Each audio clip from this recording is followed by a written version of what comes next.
Hi guys! Welcome sa aking YouTube channel. So, sa darating na linggo, 18 is off ko. Day off ko yun eh. Kaso, birthday celebration ng aking alaga.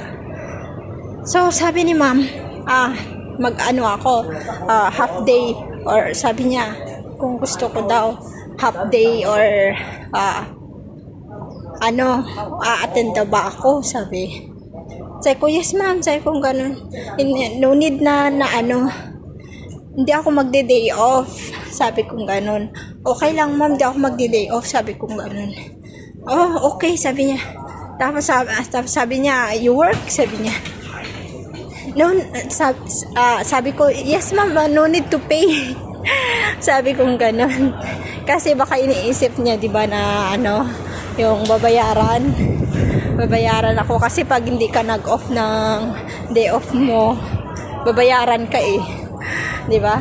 Kaya sabi ko, no need ma'am, kasi choice ko naman yun, sa akin naman yun, decision na hindi ako mag-off kasi nga birthday celebration yun ng alaga ko. So yun, parang ko na lang din sa kanya, syempre parang anak mo na din yun, di ba?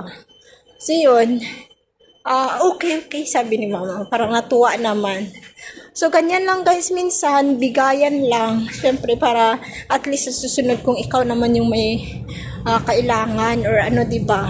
O, pagbibigyan ka din. So, ganyan ginagawa ko. Kaya ngayon, ang ginawa ni ma'am, hindi niya pinapatulog yung alaga ko dyan sa kwarto. Doon siya natutulog sa kwarto niya. Oo, siguro para hindi ako masyadong mapagod, Parang naisip ko, sabi ko gano'n, siguro ginagawa yun ni ma'am para hindi ako masyadong mapagod. Sabi ko parang bumabawi din naman siya. Doon niya pinapatulog yung yung alaga ko sa sa kwarto niya. Ilang araw na. So, diba, nakakatuwa lang.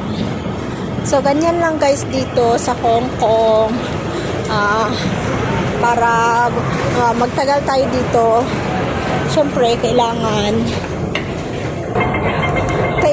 marunong din tayong makisama, marunong din tayong bigay ng sa ating mga amo pag kailangan nila tayo, di ba?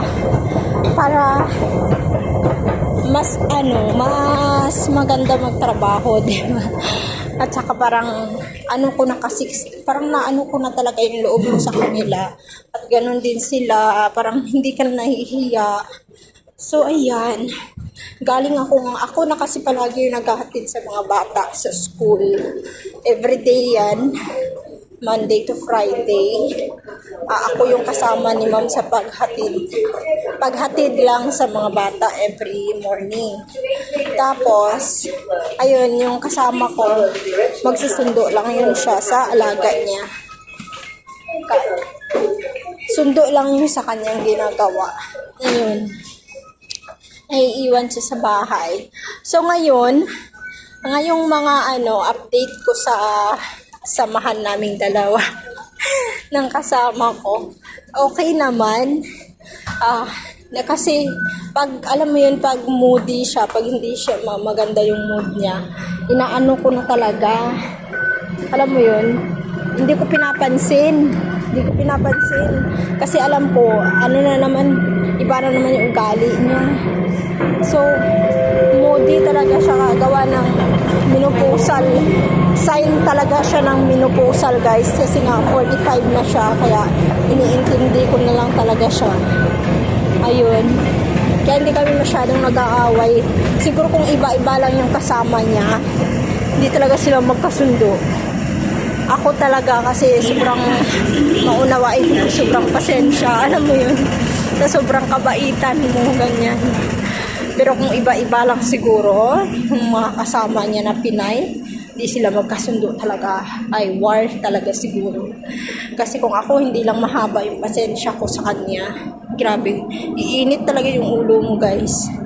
Kaya yan, ako lang talaga yung nagpapapasensya palagi sa kanya kasi mas matanda ako sa kanya. Ay, mas matanda siya sa akin.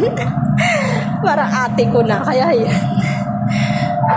wala kaming problema sa isa't isa.